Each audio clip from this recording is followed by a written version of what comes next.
What's going on, everyone?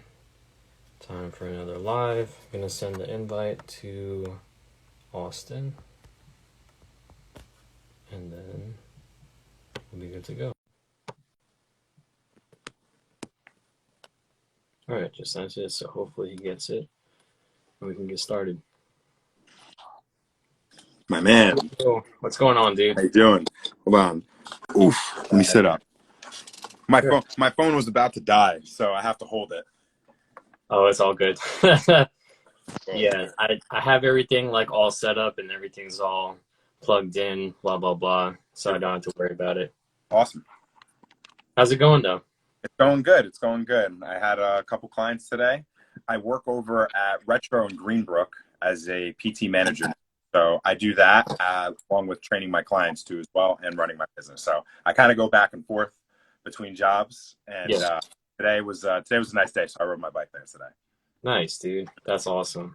Mm-hmm. Yeah, I was gonna ask you how things are going. I'm obviously you're probably busy, but like I haven't seen you post as much like home content, but I see you like in the gym putting in work all the time. So how's all that stuff going for you? It's been going really well. I mean, I was training out of my house for about 2 to 3 years.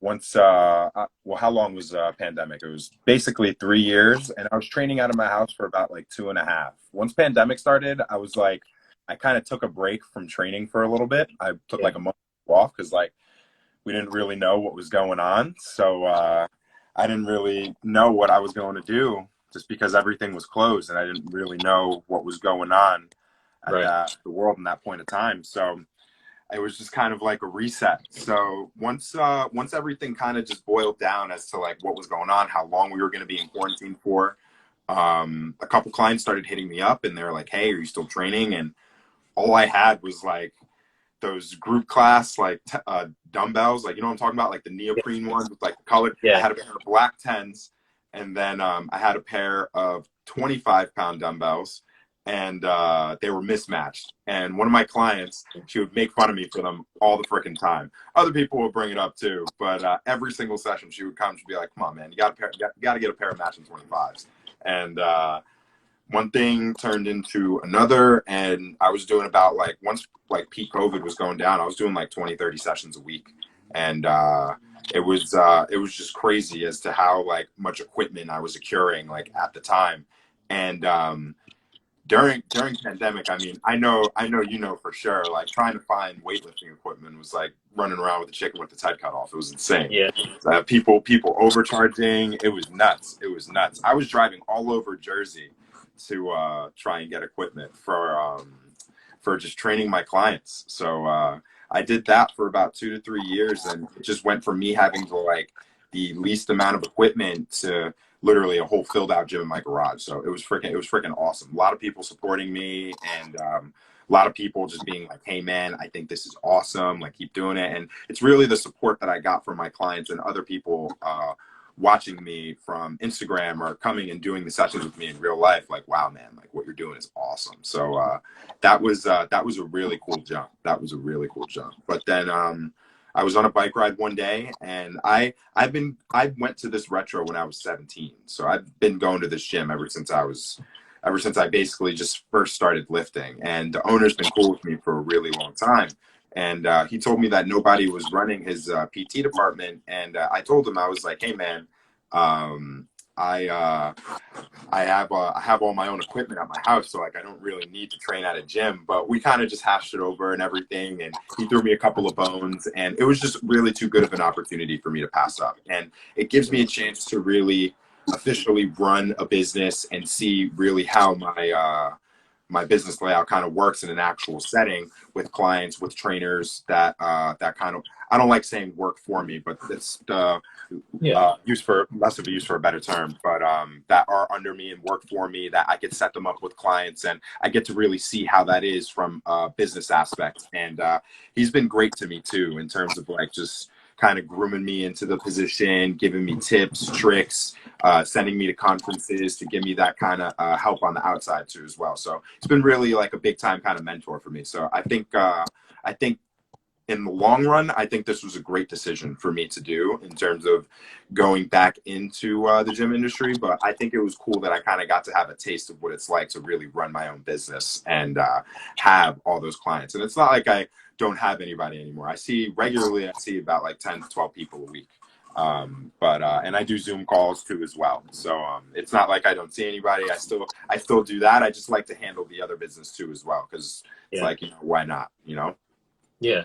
Dude, Mm-hmm. that's awesome. Yeah, that's really cool. And it's cool to see, like you're saying, like the growth from doing everything yourself in like your home setting, and then especially like all of the footwork that you had to do. I completely feel you Yeah. on that. Like, Mm-hmm. dude, going all over New Jersey, especially all the gyms that were closing down and trying to sell their equipment. Yeah, There man. was, I think it was like a 24-hour fitness or something like that. And so the gym was closing down, but they had like all this equipment in a warehouse that was supposed to come in and whatever, replace everything in the gym, but it just hasn't happened yet. And so they were like trying to sell all that stuff and blah, blah, blah. So I was like, oh, like I Mm-hmm. need a new barbell, this and that. And then you go over there and they're trying to sell a bench that's probably older than you and me combined for like $600. Yeah, it's I'm like, insane, you know? yeah, absolutely Crazy. nuts. A lot of people got to make back the money that they just spent on the gyms, and like working Yeah.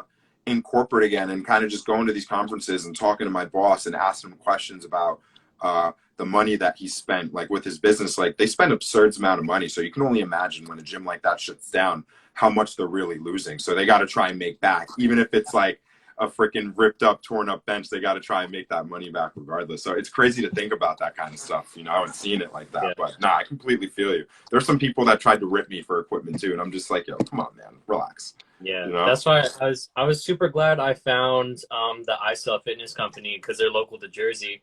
The guy's Yeah. super cool, and throughout the entire time, like he never price gouged anything. So I'd always get really good deals, and I would like pay exactly what you would, like let's say whatever it was like pre-pandemic.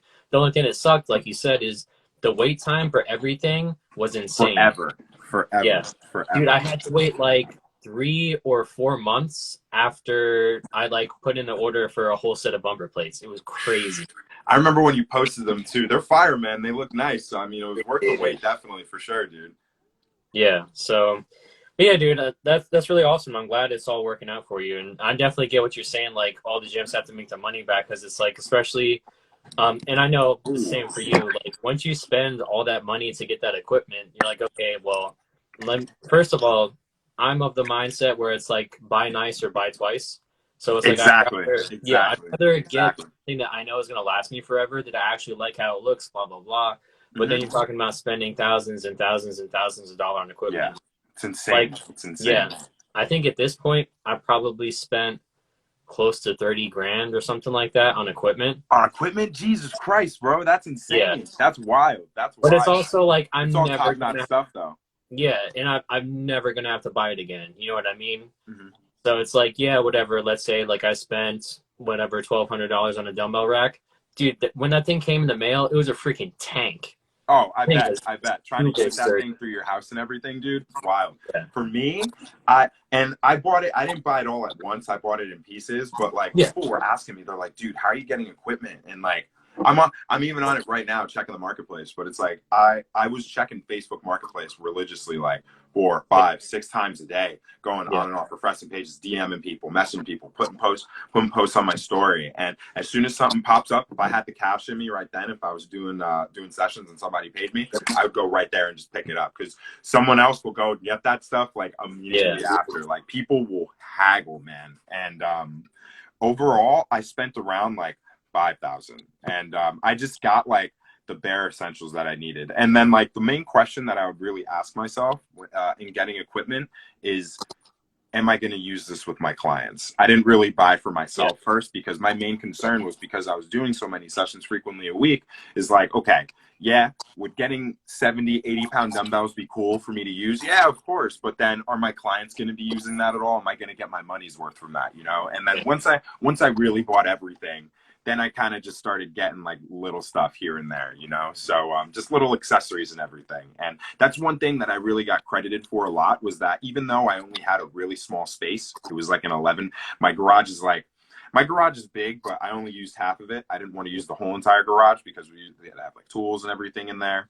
Yeah. and it was probably like an 11 by 13 space, and I could comfortably fit 2 people in there. I do barbell work. I have trap bar. I do landmine work. I have a full squat rack. I have dumbbells from 5 to 55, kettlebells from 5 to 60 pounds. Like I have literally everything that you could really use in a gym. Whole resistance band set. I got accessories for the landmine, and I do everything in a really small space. So I can only imagine if I had something that was a little bit bigger, you know. But that's one thing that I hopped on a phone call with this one guy in Denellen that runs his own gym, and he always told me, he was like, you always want to start small and always want more space than to have a bigger space and then have to size down because it's too much money. So I mean, I got kind of blessed that I was able to do it in my garage, thankfully. But it was just awesome what I was just capable of doing with just such a small space. And it's funny too, because I love my home gym now, but when I redo it and go somewhere else or redo the garage, I know exactly like how I'm going to set it out. Yours is nice. Yours is nice. I like it. But you spent the money up front and everything too, you know? But I like to also credit it as to, like, I tried to spend as little as I could to try and get as nice stuff as I could. So I haggled a lot. But think about it this way. I spent about $5,000 on everything. And that wasn't all at once. That was just accumulating over time. I spent about $5,000 on everything. But then you have people that will go and get like a Peloton bike and spend like $5,000 on a Peloton bike. Yeah, But exactly. but I don't hate Peloton, but if you're looking to get the best bang for your buck in terms of the goals that most people, in my opinion, are looking for, which is getting more toned and building some muscle, you'll get more bang for your buck if you spend that $5,000 in just your own home gym set. And it doesn't have to be a powerlifting set or a huge thing. You could spend $1,000 and get the bare essentials and get all that you need, and you'll be perfectly fine with that. You know, I was fine with the stuff that I had. I had battle ropes too, and I had a vest, and I used that for the better yet of like 3 or 4 months. And I had straps and stuff, and I was making kettlebells out of my dumbbells. Like, I was getting innovative with it, because it's like, one, I didn't really want to spend the money first, and plus I had stuff that I could use. So that really like kind of helped too. But damn, man, 30K, but your shit's nice. Excuse my language, but your gym's nice. I love it. I pay attention to your story all the time, and I always see clean. It looks I beautiful, appreciate that, bro. dude. No problem, man. No problem, man. Honestly, there is so much I've learned just from watching your stuff, right? Like, so I was actually really excited for this interview because I think it was either Chris Cater or like The boy. Steve or like somebody. I saw you on like one of their posts. I think you're like spotting them. You were probably spotting Chris. Anyway. Probably. And so I He's clicked on probably his benching or profile. squatting like 800 pounds or something Of like course, that for because like he's a 10 freak. reps. He's an animal. He's an animal. Yeah. So I like clicked on your profile and I was going through. I'm like, oh, this guy's a trainer too. Mm-hmm. And then I saw you had like a post about like how a certain amount of it's like 3,500 calories, whatever, is equal to 1 pound of fat, right? So let's say you're in a deficit all week, but then you binge eat over the weekend, then you're no longer in a deficit. And I was Of like, course not. I was like, yo, this dude knows what he's talking about. Like, let me follow him. Let me see what he's all about. And then from there, especially when I saw you building your home gym, you had so many great ideas. Especially like you're saying, like making the best use of the space. Yep. And then when I saw you using like fat grips on your resistance band, so that way it's more like an actual cable station, I was like, yo, this dude's big brain. Like, I'm really excited for this. This one guy that I follow, it's Dr. John Russin, and there's a couple people that I used to work with at Lifetime that were like huge into his stuff. His page is Fit as Bruck. He always posts about his stuff. And then there's another guy, what's his name? Jason Brown Coaching. They both of them have insane home gyms. Like they have sets of all the dumbbells, kettlebells. They use the maces for the swings, resistance bands, power racks, all that stuff. And they always talk about how you want to make the most use of your space. And I saw the fat grips one time, and I was like, you know what? I would always feel like the resistance bands I always hold in my hands. I use them for warm-ups. I use it for accommodating resistance. I use it any time during my workout. Depends on what I want to do.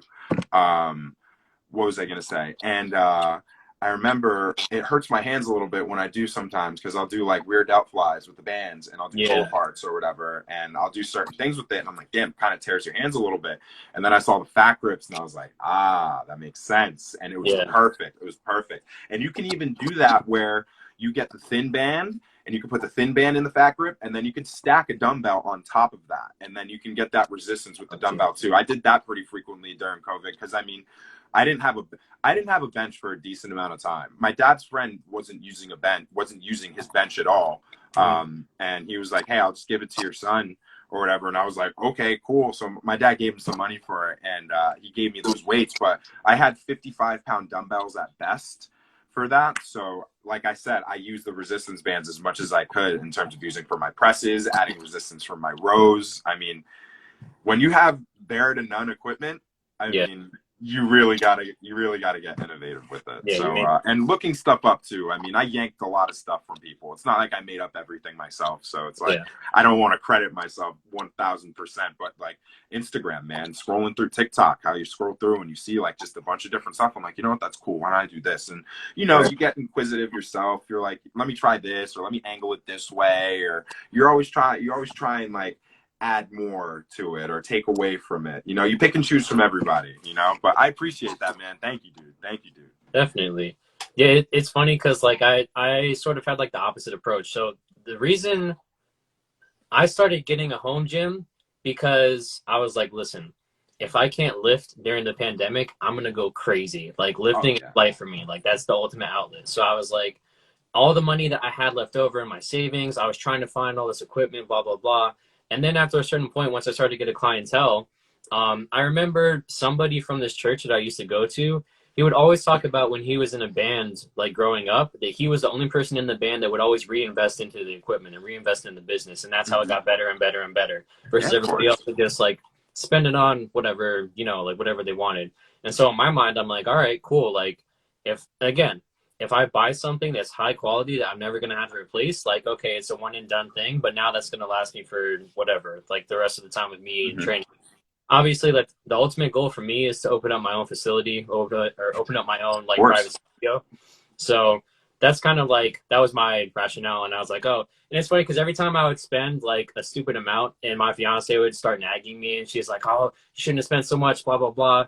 And I was like, oh, it's fine. It's a write-off. It's cool. It's fine. She's like, yeah, okay, you're just being selfish. Yeah. But, all right. So I kind of want to like bring it back in and start to structure because I do have a bunch of questions for you. Of course. So the first one I was going to ask is, how long have you been lifting and what got you into fitness in the first place? So I've been working out and everything probably since I was like 14, 15 years old. I was really overweight growing up. And then when I went to go play basketball in private school, my coach just looked at me and he was like, you can't be this big and play for my team. So he would strength train with me 3 times a week. And then he gave me his old elliptical and I would go on that every night for 30 minutes all the time. So if you really want to get specific with it, you can say that originally was the 30 minutes for the soul, because that was when I first started doing 30 minutes of cardio every single day. But I never really cued it as that. I posted it one day on a whim, and then it just kind of caught fire and people just started like reposting it. So I just thought it was really cool. But I would probably say when I was like 14, 15, and then like getting into it around like when I was 17, like 18, because then I transferred from private school to public school, and then I was in Middlesex for my senior year, and I remember doing track in the spring, and then I went up to the coach. I was like, heck, because I did throwing. So I did discus, shot put, and then he would put us through some workouts where we're either doing some running around the track or we do some lifting.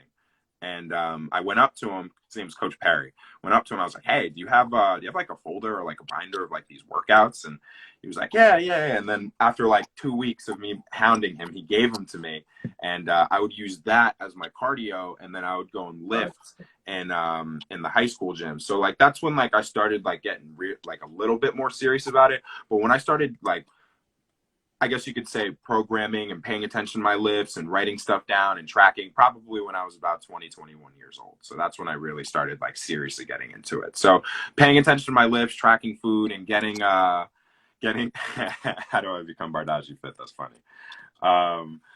getting serious into the gym probably for about like 6-7 years. But fitness has always been part of my life. I grew up playing basketball. That was always my sport. So that was something that was always near and dear to me. But if it was probably for that coach and giving me that guidance, that's what really like got me into it. Because then I was like, damn, like I feel pretty good. Because then once I started, other people started noticing that I was losing weight.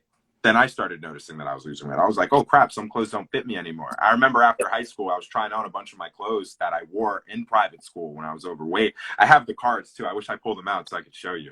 But like my face got literally thinner each year in my pictures, and trying on my clothes, they were enormous. It was hilarious, and I threw all of them out. I actually wish I kept them. I'd probably fit into some of them now, but I probably fill them out a little bit better because now I'm a different kind of weight. But yeah, that was probably when like it jump started, when I was like 14, 15, when I first started getting some guidance from a coach. Be like it was like a Monday, Wednesday, Friday thing. And then seriously tracking for myself and writing stuff down when I was probably like 20, 21. Nice. So what about some of your best lifts? Because you're a pretty strong dude. I've seen you deadlift almost 500 pounds. That's a lot of weight. I did deadlift 500 pounds. So that was my best lift. I did it for a single, and then there was one day I just walked into the gym. I just felt really good. I was like, let's see how much I could deadlift today. And I ended up hitting 500 for a triple. But I feel like if I were to work up to it, like not now, but if I were to build my strength and follow a program, I could probably hit 500 if I worked up to it, or even get up to 545. Because I felt like hitting 500 for 3. I could probably tack on another 10, maybe 15 pounds on there for sure. But deadlift, that was 500 pounds for 3. And then squat, my all-time best was 425 for a single. And that one actually, that flew up. And then I got cocky and I went up to 445. It was too much. So if I put 435, I definitely would have hit it. It would have been a grinder, but I definitely would have hit that for a single. But 425 for a squat. And then bench, my bench actually got really good during COVID. So that's when I hit 300. But I'm one that I don't really care about my numbers anymore. It was cool that I hit them, but it was that was when I was like peak for my bench was during COVID because lightweight, buddy. That's funny. But that was peak strength for me, around like 300 pounds, 425 for a squat, 500 for a deadlift. Favorite exercise has to be a squat though. Love squats. I was gonna say it's funny because like I can tell like obviously you know me, like I started out in bodybuilding and then I transferred hard body over to powerlifting, and now I'm like, oh, it's all about these gains, bro, blah blah blah. But I was actually really excited to interview you because you seem like you have like a more like holistic approach, like a more, I don't necessarily want to say wellness, but like I really respect you because you're very well versed when it comes to fitness. It's not just one thing. Like, yes, you're very strong, but you also have good conditioning and your knowledge is definitely there. So that's cool. All right. So my next question is, what actually got you into personal training and how long have you been coaching people? So what kind of got me into personal training was what kind of got me into fitness. You know, I always kind of related it back to, I was like, damn, my coach really helped me get me to this level. And, he gave me that guidance that I needed. And that's the kind of guidance I needed at like 14, 15, being overweight and all that kind of stuff. So that initially got me into it. And then I just remember I used to train some of my friends for free, just because like, they would just ask me for advice. And I was training them at the track and I was like, damn, this was like kind of fun, you know? And I'll always relate it back to this story. And I find it funny because retro was my first PT job. And then, I left, but now here I am back there again. But I'm running the show. But one of my first clients, his name was Carlos Nunez, and he spoke English, but it was kind of broken. So like sometimes like he wouldn't be able to understand me. I don't speak Spanish. I am Spanish. Slap on the wrist. But Same. I remember I was doing a session with him, and he could never feel his back. Ever. This was 6 years ago. He could never feel his back during a workout. And I remember my professor saying in school, back is one of the hardest things to activate because you can't look at it. So it's something you literally just got to go off feel. If you could turn your head 360 and look, I mean, that'd be pretty freaking sick, but I'd be kind of grossed out too. But I just remember every time we would do a pull day, I don't feel it. I can't feel this. I don't feel it. And as a trainer just starting out, you know how debilitating that is to hear for 30 straight minutes, like just starting out, you know, it makes you think like, I'm like on the computer. I'm like, why is he doing this? Like blah, blah, blah. And like, I didn't think like in the back of my head, I was like, yo, I do this every single time for warm up. So I remember I went up to him and he just gotten back from vacation. I thought we were going to do legs. And I was like, oh, we got legs. He was like, no, we got back. And I was like, oh, crap. So I had to write a different workout. And I brought him over to a supported row machine and he was going to go do it. And I was like, no, wait. And I give him a resistance band and I have him start doing some pull aparts to work retraction. And I remember I was like, do this for 30 seconds and then do the row. So he starts doing it and then he starts making a face. And in my head, I'm like, I got this bastard. And then he goes over to the row and then he starts rowing and he doesn't feel it. And then we go over to a lat pull down because only for 30 minutes, you got to superset. You got to get stuff in. Like I didn't have much time. So I go over to the lat pull down machine and then I tell him to do the same thing. Now I tell him go like this. Now work upwards rotation, downwards rotation. So then I tell him to do that. I'm like, do this for 30 seconds. Literally after 15 seconds, he went like this. He went over to the lat pull down. I didn't have to tell him anything. And he went and he pulled it down with good form. And he brings it back up and then he turns around and he's like, I felt it. And I shit my pants. I was so excited. I was like, oh my God. I didn't stop talking about it for 3 days. I still get excited now talking about it because I just think it was so funny because it's like you get so in your head and you have all these second thoughts about yourself. And then once you have that aha moment, you're like, damn, like I am good at what, not that you're good at what you do, but you can give yourself that reassurance that you need. Yeah. And it was cool because when you overthink things, you kind of overlook the little things that you do. So I thought that was like the biggest intro for me when it came to like training. It was awesome. And I remember going back to my professor and telling him that, and he was laughing. But that was a big highlight for me, and that's what kind of like really stuck it in because I love helping people achieve get the progress that they want, whether it be weight loss, getting PRs, getting stronger. Those are things that I look at, you know, not how much weight you can lose in the month, but whether if you're feeling better in the gym. Do your lifts feel better? Do you go throughout your entire day without any back pain? Do your knees hurt? Can you sleep well at night? Can you eat your meals? Are you still bloated? Like these are questions that you got to ask, questions that I weren't asking when I was first training. But I credit that to the other facilities that I worked in, close friends that I have in the business, and I give some credit to Lifetime too as well because I mean they're big on education. They're huge on education, and that's what kind of made me get into, you know, let me do some more continuing education. Let me get into this. I'm more inquisitive about it now. I look into stuff more now. So that's a big thing for me. But that's what makes me more passionate about it, you know.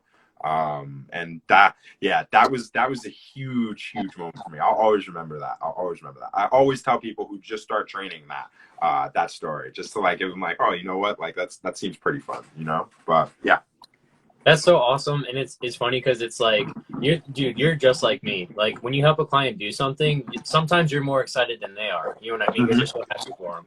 And for me, that's how it is, especially just like you're saying, like I am just as excited if someone hits whatever 200, 300, 400 pounds at whatever lift as I am helping them, like you're saying, to be able to sleep comfortably. So for example, my dad has such terrible shoulder mobility that he physically can't squat with the straight bar. Like he can't open up, you know what I mean? So we spent so much time doing all this upper body mobility work, helping him like open up his chest and his shoulders, blah blah blah. Can he squat with the straight bar? No, but it's gotten to the point where, like you're saying, he can sleep on his side, and he's like, oh, when I used to sleep on my side, I would always be in pain, so I couldn't do it, and now I can do it pain-free. That's awesome. Yeah, exactly. So it's like all that time, even though some of it might not be like the most fun things, like it's so cool to see all of it pay off. Of course. And people don't understand that it's the most remedial things that you have to do sometimes that are going to get you those little successes every single time. So it's when it's like, again, it's like when you look at Instagram all the time, you look at Twitter and you see these things, it kind of like blurs those lines for you, and it kind of gets people kind of out of their kind of dojo. So it's good to really give people credit when it's due and let them know those little pluses and goals, because that's what's going to keep people coming in the gym. That's what's going to keep people coming to your sessions, and it's going to keep the relationship between the client and the trainer a lot happier and a lot a lot more stable, you know, opposed to kind of being just like all over the place. But it gets to the point now where like I work with my clients and I roast some of them, they roast me back, they make fun of me, like everyone literally makes fun of my voice the same way. So it's like it's hilarious to me at this point. But it's like it's not only personal training, it's building relationships with people and it's literally just being their friend. And that's one thing I feel like I'm just really good at, is just being somebody's friend and being there for them when you need them. Because it's like at the end of the day, you're not only a trainer, you're kind of like a therapist, but Yeah. not Sure. a licensed therapist, obviously. But you listen to the trials and tribulations. You're listening to people's insecurities as to why they're coming to the gym, why they want to get these achieve the goals that they want to achieve. So it's a great business to be in, and I love being in it. But yeah.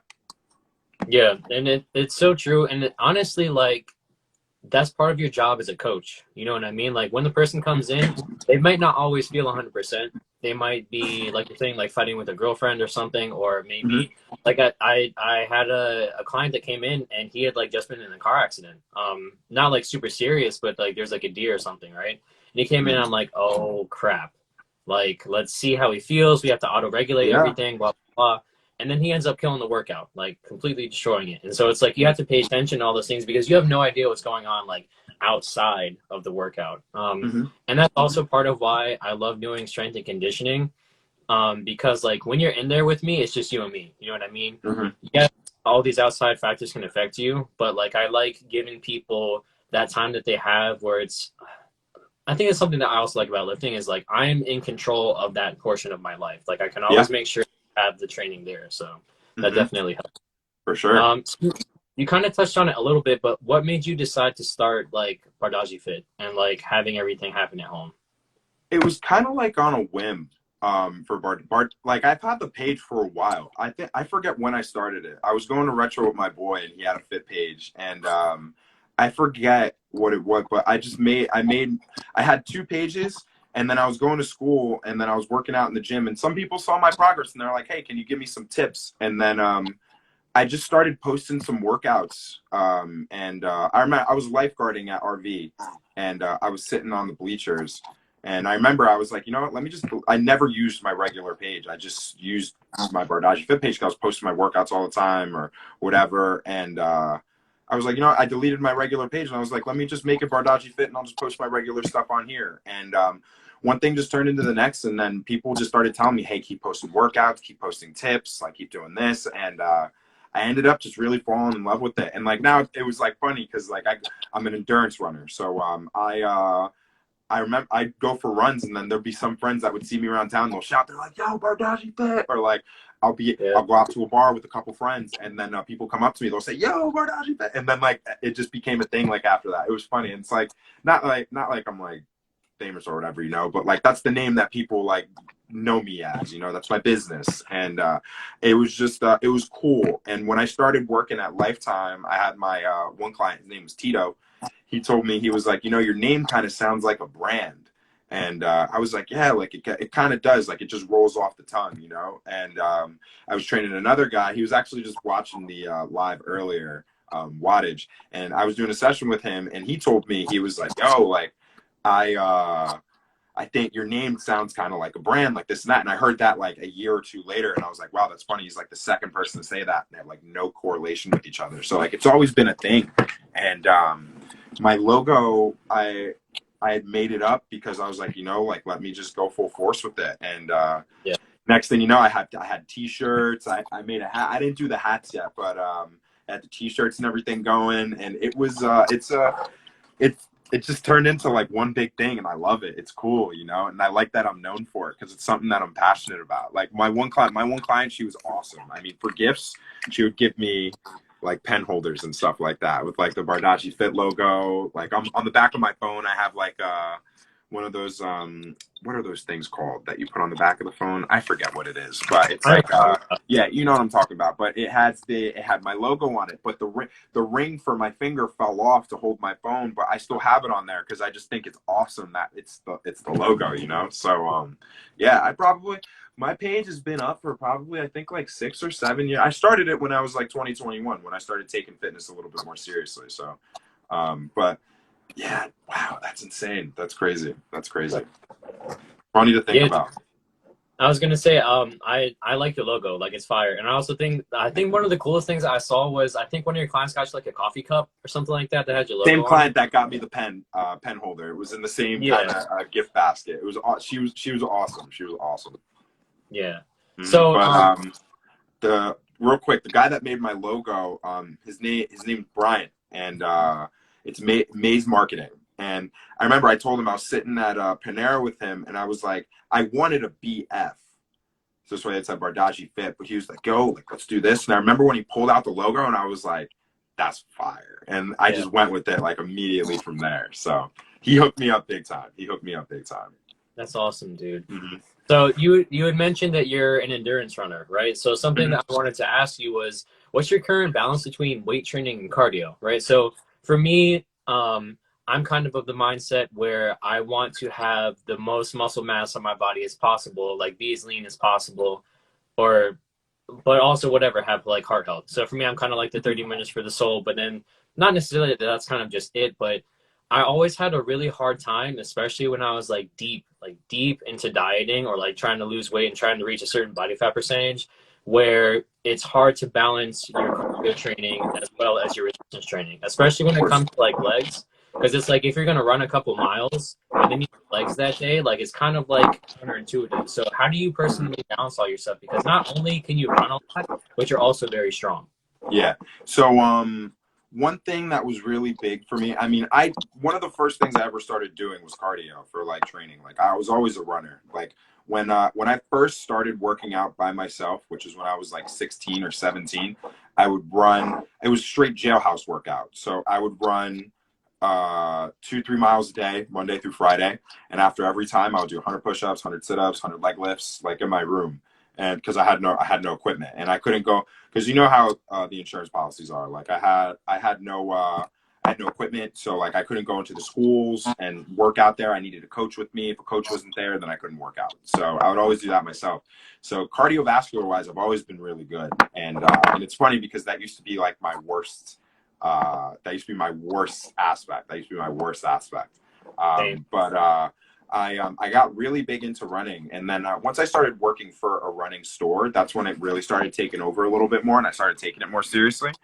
But I would probably say my current split now is I do 4 day. I'm 4 days lifting, and I try and make it 3 days running. That's and two to 3 days. Three if I'm really good. But I'll run one day right now, and then I'll try and cycle another day now that it's getting a little nicer out. But Awesome. what was I gonna say?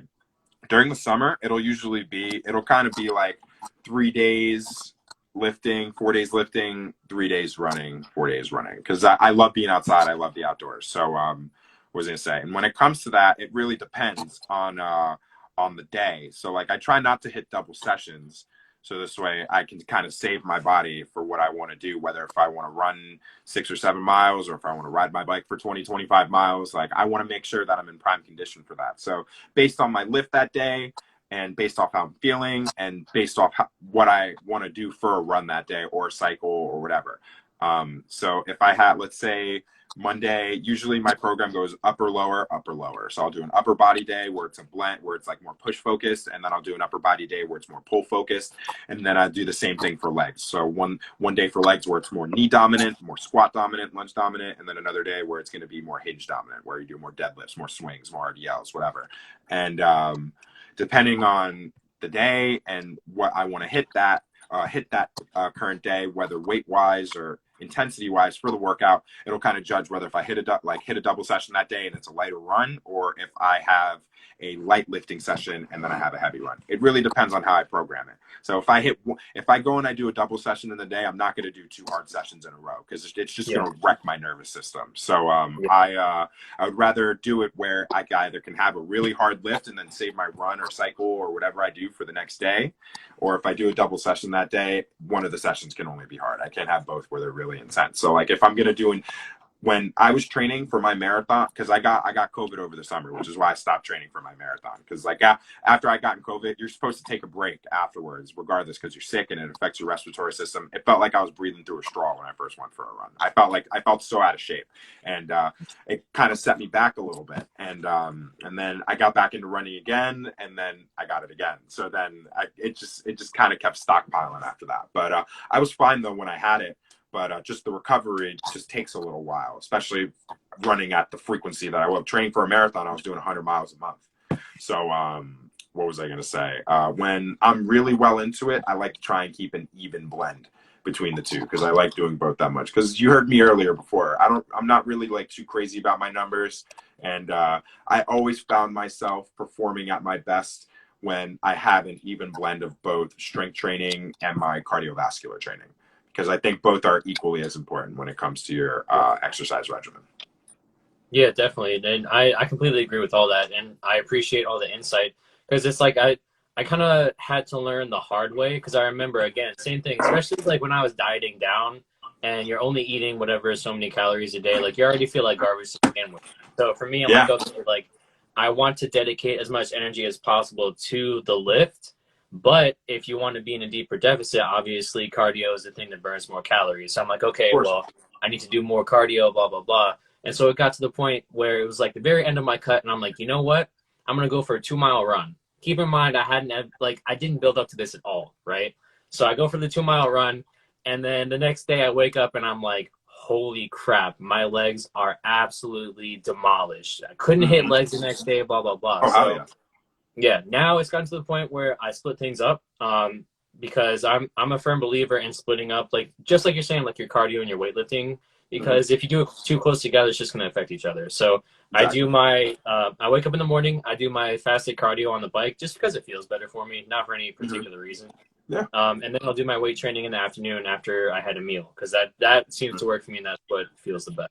That's typically Um, what I like to do is like I don't I don't really care for fasted cardio. I don't really think yeah, it does anything for you personally. 500 calories burnt while you're fasted is, in my opinion, is going to be the same as 500 calories burnt when you have a meal in you. So that's exactly. that's no difference for me. And plenty of studies backing that up. But again, I'm a firm believer as to each their own. If it works for you, then by all means, go ahead. I'm not going to knock it just because it works for you or you like doing it or it's something that keeps you on your regimen or whatever. I always tell people it's whatever you're able to do that keeps you going to the gym consistently. It doesn't matter how hard of a workout you hit, doesn't matter how much you can lift. If you can get to the gym the amount of days that you need to get to the gym and hit your goals that you need to hit your gym, then that's what it's going to matter for me at the end of the day. But I'll mix it up some days. I mean, some days I'll do a lift fasted, some days I'll do cardio fasted, but I don't really have a preference. I usually like to do a majority of my stuff fed, just because that's when I'm at my best. That's when I feel my best. That's when I can run my fastest. That's when I Yeah. can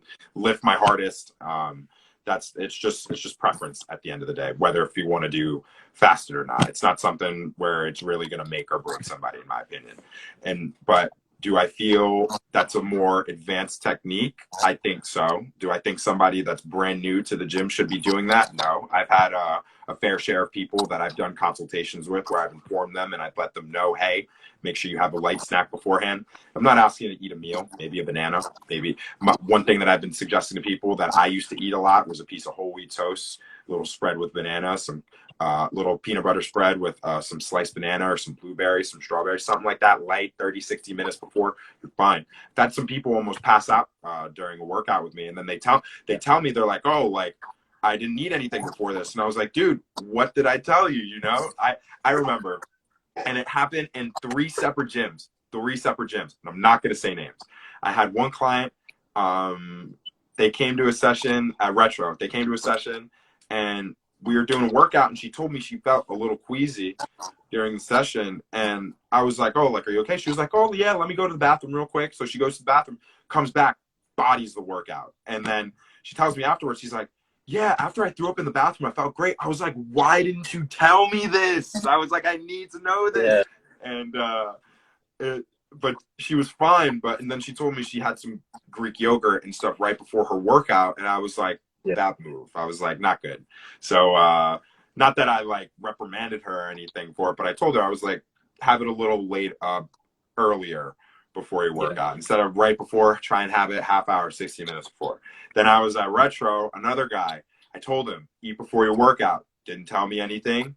Came to the workout, went to the bathroom, started throwing up. And then he told me, yeah, I didn't eat beforehand. I was like, dude, what did I tell you? And then I Yeah. went to Lifetime and I was working with this one guy and he didn't eat a single thing beforehand. And I told him, I always remind people, and you get busy, you know, and people don't, we're, I don't want to say we're different, but we keep in mind, oh, let's have a snack on me, or let me keep something in my pocket. And average person doesn't really know that yet. They're not trained to do that yet. Their mind's not trained to keep it on them. So we did 2 sets of box squats, just tap and go, just 2 sets.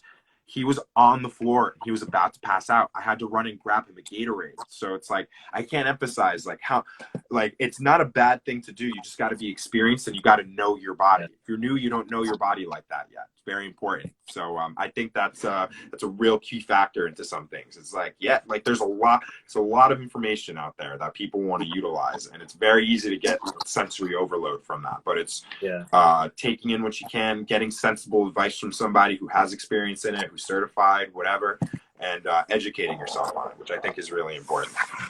Yeah, it's so funny that you bring up those stories because, dude, I've had so many similar instances, and it's like I don't necessarily want to say one of my pet peeves because, again, it's like they don't necessarily know better, right? But I'll give you an example. One of my clients, is a freaking monster, right? Deadlifting in the 400s, blah blah blah, coming in, and he was doing like pause squats with the safety squat bar with chains, and then he's doing bench after, and then he's got split legs and stuff. And so it's like, it was crazy because he did the first part of the workout, he was fine. And then he sits down and I'm like, oh, wait a minute. He doesn't look so good. And I'm like, yo, like, are you okay? Blah, blah, blah. And he's like, no, like, I feel like I'm going to throw up. And I'm like, okay, well, first of all, did you eat beforehand? He's like, no. Oh, okay, that's strike one. And then I'm like, okay, well, how is your hydration? And then he's like, oh, like, don't worry. Like, I pounded whatever, like a water before I got here. And it's like, you know what? I think that's what's messing me up because I have so much like sloshing around. Liquid, blah, blah, yeah. yeah. So it's like people don't, just like you're saying, they don't think about, okay, well, if I'm going to lift this much weight, I need to feel it. And what's it called? And I know that muscles like need hydration and water to function. So it's like, oh, like, let me make sure I'm hydrated, blah, blah, blah. So I've learned whatever. Same lessons the hard way, but it's funny that you mentioned that because it's super, super common. Not only did I learn a lot from a lot of people, a lot of trainers, and a lot of the places that I worked at, but my clients have taught me so much too, and just in terms of working with people, reading cues, and all that kind of stuff. So it's a lot, yeah, for sure. Yeah. So and same thing, we kind of touched on this a little bit. In what ways did the pandemic affect your job as well as your own training? And then the second part of that question is, what are your home gym essentials? So what affected me, I mean, it didn't really affect me much. I mean, I was collecting unemployment. I was hanging at home. I mean, for the first month or two, I mean, I feel like just like everybody, I didn't have any equipment. So it's like I didn't really get to work out or do anything. So it's like I sat home, I was playing Xbox the whole entire time. I felt like I was 13 again during the pandemic. That's the only, someone asked me not too long ago what I would do if I had to go through the beginning of the pandemic again, and I think I would probably get admitted into a mental hospital. But if I could go back and experience that again, oh, 1000% I would. It felt like I was a kid again. It was awesome. But I didn't really get to train much, so it was kind of hard. So it was fun because I wasn't working and I kind of was just like left to my own devices, just kind of reset. But it affected my training because I couldn't do what I normally did, so I had to adjust. It got me more into endurance running and training, so I thought that was really cool. And I did my first half marathon when pandemic hit too, and that was all. And I did it with a really good time too. I rolled my ankle a couple days beforehand, and I ended up having to tape my ankle. Shout out to my professor Linda Romaine for showing me how to tape ankles. I had to look up a YouTube video to show me how to do it, but I ended up clocking a fast time for the half anyways. And then what else?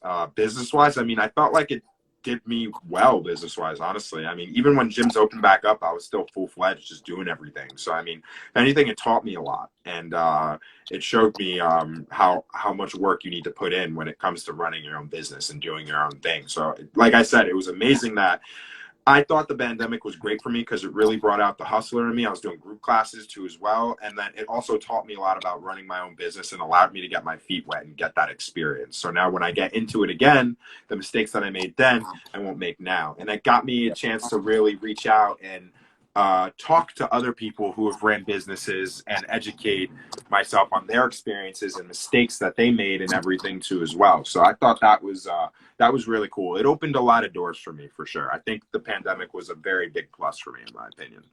Yeah. Yeah, for me, I kind of talked about this on some of my other lives and whatnot, but the initial part of the pandemic was very scary and very sucky. So I had been working over at a private studio with my fiance's uncle. That was his studio, right? And so when the pandemic hit, like obviously everything had to close down. So I ended up losing my job. The thing that kind of sucked was because I was like a private contractor, I didn't get to collect unemployment. So I was like, whoa, like I don't understand because some of these other people are private contractors, but they're getting it, blah, blah, blah. And so that's when it's like you're talking about where like the whole hustle mentality comes in. I'm like, okay, well, if like the government is not going to help me out in the situation, like why should I bother? You know what I mean? Like not what's it called? Not necessarily like not paying taxes or whatever, but like it's okay. I want to run my own business and not have somebody else's hands in my pockets. If at the end of the day, like I'm not going to get helped out. So that's kind of when I started doing my own personal training business. I had a couple of virtual clients, and that's kind of like you're talking about, like that was like the foundation for everything. That's how I was able to afford the new equipment, blah, blah, blah. And that's when everything started to grow. But just like you're saying, like the experience of working in that studio, but then also having the pandemic to kind of try out things on my own, that's what really helped me learn how to establish time management, a schedule, make sure all the clients are good, do everybody's programs, blah, blah, blah. Like all that stuff added up. So definitely, like you're saying, like I think it's a really good like growing experience. And now that things are like opening up more, and obviously you have a great job now, I think that we're using all that knowledge and we're just becoming more and more successful with it. So yeah. Definitely. Let me see. So my next question was, and I know like you kind of said that you started gearing more towards like endurance training, but how did you maintain and develop strength and size while the gyms were closed, and what kept you sane? So for example, you mentioned that your bench actually blew up a little bit. So what exactly did you do to help with that? I took a lot of weight off and I started working on my form a lot more and I focused a lot more on mobility and just making sure my body just felt good. Cause like going back and forth from gym to gym to gym, building up a business in each gym, then having to leave, building up a business in another gym, then having to leave. It's a lot of stress on your body, lifting heavy all the time.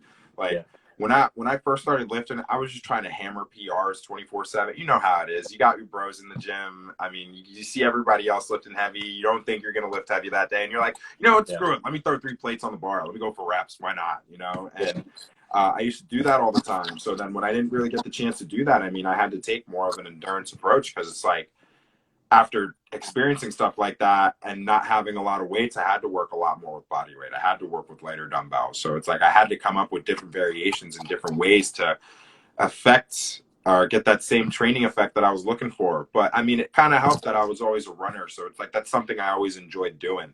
And people always think I'm crazy, but I'm the guy that runs without headphones. I just like now I got the free train vest, so like I'll run with it. But like there's sometimes like I'll forget, but it's like I don't really care because I just like listening to the sounds of everything like while I'm running. And plus, it's a little safer to run without headphones, in my opinion. But besides the point. But yeah, that allowed it. And then once I got back like a bench and like got stuff to get work in, then that's when I just started hammering, just getting back into it and just nailing the form and everything. Cause it's like the most weight that I had went up to 225, I think. And I had to stack all the plates onto the bar where it had all like the little ones too. Like, so it looked like an OG, like garage gym. So it's like, now I got the rogue plates. So I just go clank, clank, throw them on and that's it. But, what was I gonna say? Yeah, so like once I really started working on the form, I mean, it just kind of shot up from there because I felt good. My form was good. My I wasn't taught how to bench properly when I first started lifting. Like shout out to like my first mentor, but like he never really showed me anything crazy with form. Not that that was his job. He was just kind of he did this out of his own time. So it's like I was thankful just for him doing that. So Yeah. it once I really taught myself how to bench and really worked on my form, it just shot up. Like I hit 225 for sets of 10 for the first time ever in my life during pandemic. And I was like, dude, I never was able to do this. So like, it just felt amazing. But personally, I was always a fan of heavy dumbbells. I would much rather heavy dumbbells than a heavy barbell, personally. A lot safer for the shoulders, in my opinion. Yeah, that's super true. And it was similar for me, honestly. Like I just started getting into powerlifting, I think like right before the pandemic happened. That's when I really started like hiring coaches to help me get stronger and to learn more. You know what I mean? Mm-hmm. Because it's like you can only do so much by yourself. You can only be self-taught so far. Mm-hmm. Actually, one of my old coaches actually just joined, Jorge. Dude's a freaking monster. Deadlift 700 at 160. He's an Makes absolutely animal. He's an yeah. animal. I love that kid. He's an animal. I Um, love seeing his page. This kid's a but it's beast. cool Just a beast. because he actually really helped me with my proficiency when it came to the bench. Like he helped me understand that you need to be intentional with every single part, whether it be your Mm-hmm. grip, where you're setting your shoulders, how you retract and depress your scapula, your bar path, your leg drive, all that stuff. He's the one who helped me get from a 335 plateau to a 365 bench touch and go. So yeah, definitely all the stuff that you're saying, like Mm-hmm. technique is crucial. And Mm-hmm. yes, whatever, I have good leverages for bench. Um, I might not be whatever as like good at squat or deadlift or whatever, but you can Kid always get squats like better. 500 pounds. I may not be that good at squat, Okay, you okay. know, but So I'm not gonna this lie. guy. Last Saturday when I maxed out, I hit a 515 squat, which is nuts because like a 500-pound squat was always like a lifetime goal. You know what I Mm-hmm. mean? I was always been so discouraged because my squat has always been garbage. But Mm-hmm. again, bringing it back to what you said, if you take the time to hone in on the form and make sure you're very what's it called, purposeful in all your movements, the weight's definitely like all your numbers are going to shoot up. It's like I would always complain about it, and it's like, you know, I always take this methodical approach with either my squat or my deadlift. So it's like I need to do the same with my bench.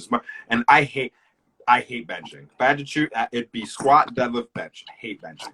My least favorite exercise, but I got to do it. So I always told myself, I was like, you know, I got to stop beating around the bush. I got to do the same principles that I do for my squat and how I progressively overload myself and take the same approach to my bench as I did to my other lifts. And once I started doing that, then boom, it just shot out the water. So yeah, like I said, that's the most important part about it is technique. That's the one thing that I always emphasize to my clients the most. Like, yeah, like it's a squat or yeah, it's a bench, but it's a lot more to it than just that. Like I tell people, I'm like, a bench, you may think you're only just working your chest, but getting the leg drive, engaging your glutes, keeping your core tight, and retracting your shoulder blades, and establishing that good positioning, all that stuff is important. And that's when it becomes a full body exercise. And that's when it clicks for a lot of people, which is really important. Yeah, definitely. And same experience for me. It's always funny, like, and my fiance tells me this all the time. I talk way too much, right? Especially Me when it too. comes to explaining stuff. Don't And worry so about it. every time I have a new client, I'm like, okay, this is what you need to do. If I talk too much, just tell me to shut up. It's okay. And they're always so polite. They're like, oh, no, it's fine. But then as soon as you're finished, like explaining the exercise and how to set up for it, you can see they're like a deer in headlights. And I'm like, I screwed it up again. So something that I've also seen on your page is like all your different like recipes for stuff, right? So Yep. what is your personal approach to dieting and how do you find balance between eating healthy and enjoying life? Whatever you're able to maintain the most consistent to yourself. Doesn't matter what diet it is, doesn't matter whatever lifestyle you're able to maintain for an extended period of time or for a lifetime and that you're able to abide by is the best lifestyle for you. Doesn't matter if Yeah. it's keto, doesn't matter if it's vegan, paleo, carb cycling, low carb, doesn't matter what the hell it is. Whatever you're able to do 7 days a week, 365 days a year is the best for you. And I think having a healthy blend between regular lifestyle, eating what you want, but then getting back onto the track and eating what you need to eat and what's good for your body and what's going to nourish you the most is what's going to be the most important. I hammer that home to so many people all the time. I think that's the most important. Sorry.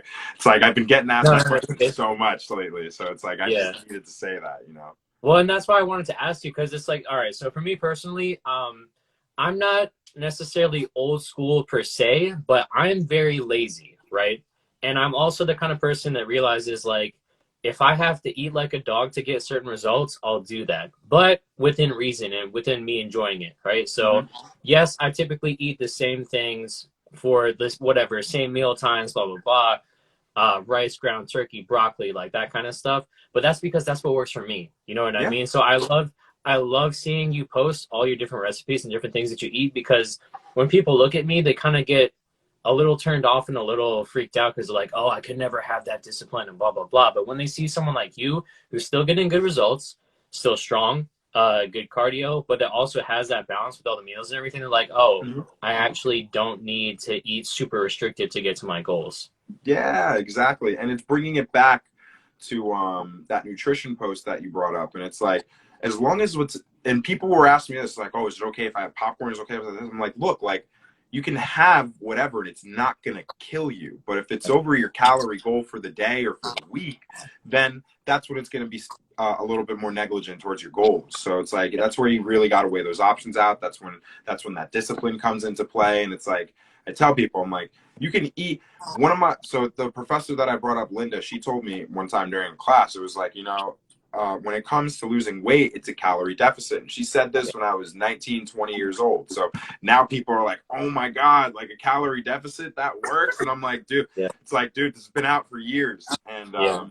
it's when it comes to that, she was like, she had a student and she said that she would much rather people eat more nutritionally dense food because that's the better way to lose weight. And the kid was like, oh, I could just eat garbage and still lose weight, though, is what you're basically saying. And he ate garbage, but it was just within his caloric restrictions, and he Yeah. lost weight, which is possible. Yes, of course. If you're in a calorie deficit, you will lose weight. You're in an energy deficit. Your body's functioning on less energy than what you're putting into it. Now, in terms of nutritional density, like, are you getting all these essential micronutrients, macronutrients that you need from these foods that are going to Right. supplement how you feel throughout the day and how much energy you have? Are you going to crash? So factoring that into as well. Like, yeah, it may be cool to eat garbage and still lose weight or gain weight or whatever, but in terms of overall feel and how you're functioning throughout the day, like, that's Yeah. when you're talking about like real efficiency right there. Like, am I really going to feel good? So that's Yeah. what's really important. Yeah, exactly. And it's like the same thing. Like dude, I'm freaking drinking like Diet Coke, like as we're doing this interview, because Mm-hmm. Of like I like to have that balance. You know what I mean? Like I like to have course. taste, enjoy myself, blah blah blah. But also, just like you're saying, you're not. Let's say whatever you're going in for heavy squats that day. Do you think it's good to have a couple of Oreos to have a couple hundred calories, or do you think it's better to have like rice and like ground turkey, whatever, blah blah blah? For me, it's just like you're saying about fueling and performance for certain things, but at the end of the day, just like you're saying, it's all about being in a deficit and what works for you. Uh, Mm-hmm. let me I'm see not what. gonna lie, there has been a few times where I had a few Oreos and I had hit some fucking squats because I just did just cause. But that's not always a thing. Yeah.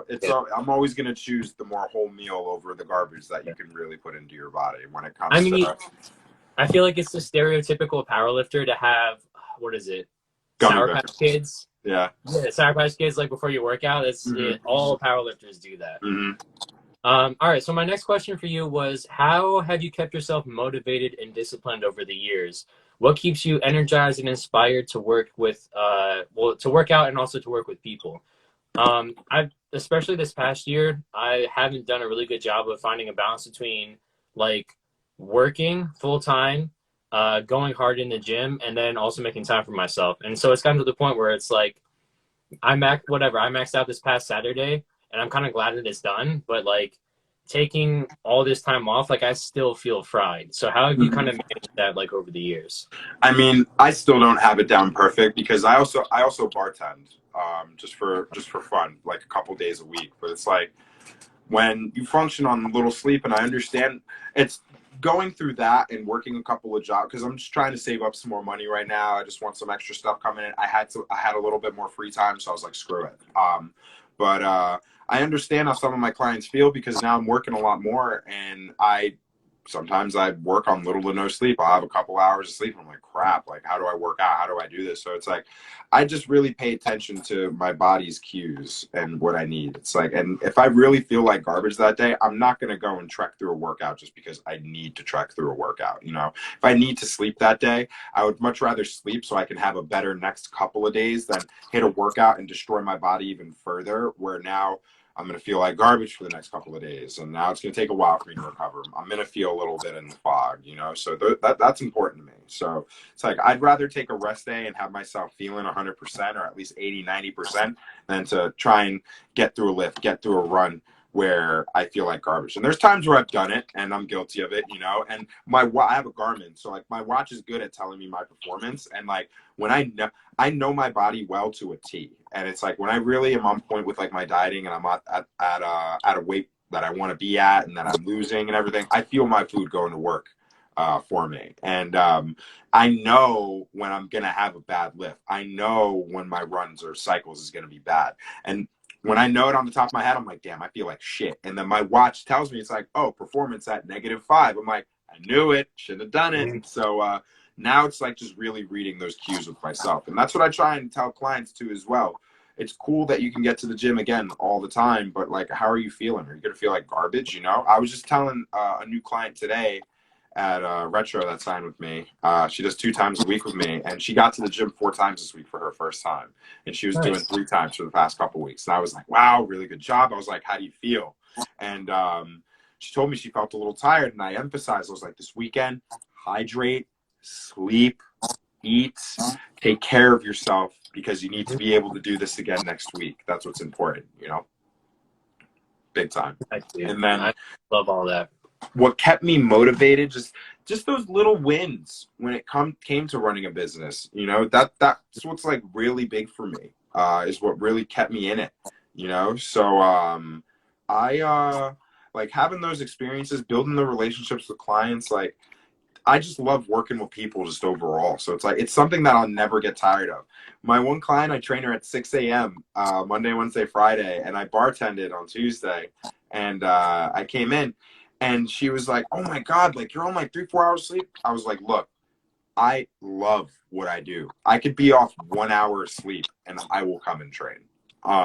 If I'm doing something else, I'm gonna call out or I'll do something else. But it's like I love training. I love working with people. I love talking. I love doing all this stuff. So it's like it's something that I'll never really get tired of. And people tell me I'm just good for that because I never shut up anyways. Clearly, so I can always talk someone's ear off. So I think I won't get tired of this business personally. That's awesome, dude. Yeah, and I feel the same way, especially like, so before I actually did personal training, I got my bachelor's in music ed, and so I did like Nice. I did 4th and 5th grade band over in Hamilton for my first year out of school. But like, dude, I hated it. And like, I'm sure whatever, it might be similar for you, but everybody's different. For me, I really like working with adults because I feel like I can relate to them more. You know what I mean? Not saying that I wouldn't enjoy working with like teens or children or something like that, because I think that yes, you should start people out young. But I just feel like when I was doing teaching and everything, I felt so restricted. And that's why I like doing my own business, because it's like, okay, I can be my genuine self and help people to be better. And just like you're saying, like, I'll never get tired of that, for sure. Yeah, exactly. It's awesome. I played saxophone from 4th grade all the way until I was about like 2021. I love music, man. I come from a music background, so that's cool. That's cool. Nice. So my next question for you, because again, you're an endurance athlete. For me, I'm not gonna lie, I'm starting to enjoy it more and more, but I used to be a hardcore meathead, like strictly weights, blah, blah, blah.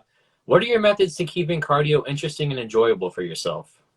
I'm a psychopath, so it's like I'll just run just because I like running. But when it comes to cardio and somebody's new to the gym, what I've been suggesting for a lot of people is switch up the equipment that you use. Go on the treadmill one day, go on the bike another day, hit the Stairmaster this day, maybe do a little bit of low intensity or maybe a high intensity, like hit workout one another day, and just constantly switch it up because it'll keep, or find something you really like because it'll keep you from getting bored with it. Like hit the rower or hit the ski erg or the Aerodyne bike. Switch it up. I always tell people, if you get bored of it, try something else. Do something a little different because then that'll keep switching it up for you. Someone like me who's able to just go out and just run 8 miles on a whim just because I want to do it, I don't expect people to do that.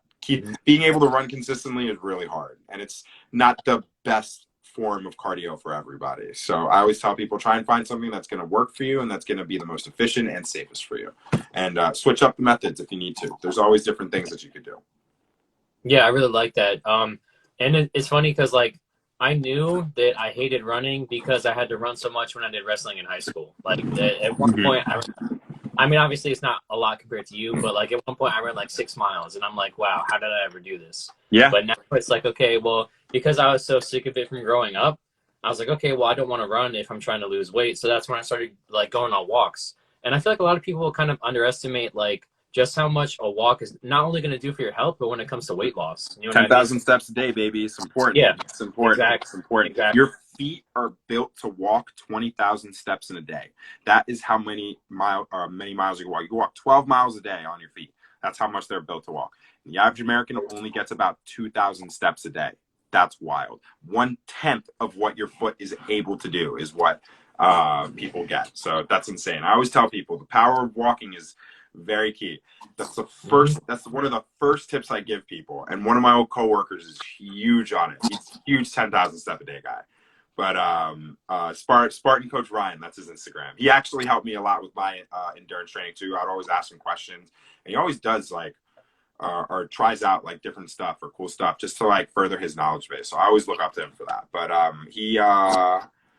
what was I gonna say? I just lost my train of thought. That happens to me all the time. It's so annoying. Yeah, I know. It's like you're in the middle of a thought and then you go off on something else and then crap, you lose it. I was talking about what was it that I was talking about? I forget. Oh my goodness. How do you keep your cardio interesting? And then you were saying how the 10,000 steps, like. Oh, and he's a huge 10,000 step a day guy. So one of my anytime I get somebody, they're like, "What do I need to do?" I was like, "Do you have a step counter?" They're like, "Yeah." I was like, 10,000 steps a day. I was like, I guarantee you will struggle to try and get that in daily. I was like, that's my first goal for you. That and water. But yeah, getting the step count in daily is really important. And people always notice the difference when they start doing it for a couple of months. Yeah, it's so funny because like I was pretty shredded in college, and yes, whatever, like I did mixed martial arts, and that's a form of cardio, this and that, but it's because I was walking everywhere. Yeah. And I lived on one side of the campus, and the music building was on the complete opposite side.